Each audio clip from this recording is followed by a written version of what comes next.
l'affaire de la disparition du petit Émile Soleil connaît un nouveau rebondissement.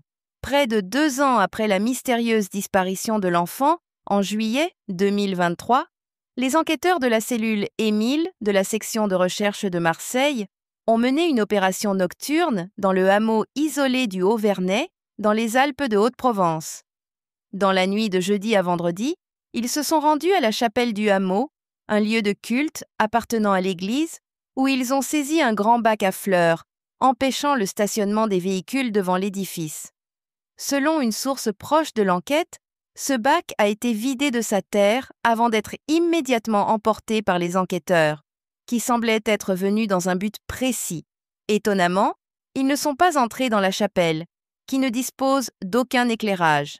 Interrogé sur cette nouvelle avancée, le procureur de la République d'Aix-en-Provence, Jean-Luc Blachon, a simplement confirmé que les investigations se poursuivent, sans fournir plus de détails sur la nature des recherches en cours. Il a cependant précisé à BFM TV qu'aucune garde à vue n'avait eu lieu dans le cadre de cette affaire. Depuis la disparition d'Émile, les enquêteurs n'ont cessé d'explorer toutes les pistes possibles, mais le mystère reste entier. Le 8 juillet 2023, Émile, âgé de seulement 2 ans et demi, disparaissait sans laisser de traces alors qu'il passait l'été chez ses grands-parents au Haut-Vernay. Malgré des recherches de grande ampleur mobilisant drones, chiens et plusieurs centaines de gendarmes, aucune trace du petit garçon n'avait été retrouvée. Pendant des mois, l'enquête a été marquée par de nombreuses spéculations et hypothèses.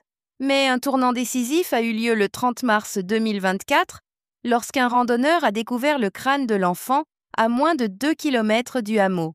L'autopsie pratiquée sur les restes d'Émile n'a révélé ni cause exacte du décès, ni trace de violence, laissant de nombreuses questions sans réponse. Les circonstances exactes du drame restent encore inconnues. Le petit Émile a été inhumé le 8 février dernier dans l'intimité familiale, au cimetière de la Bouilladisse, une commune des Bouches-du-Rhône où résident ses parents, Marie et Colomban Soleil.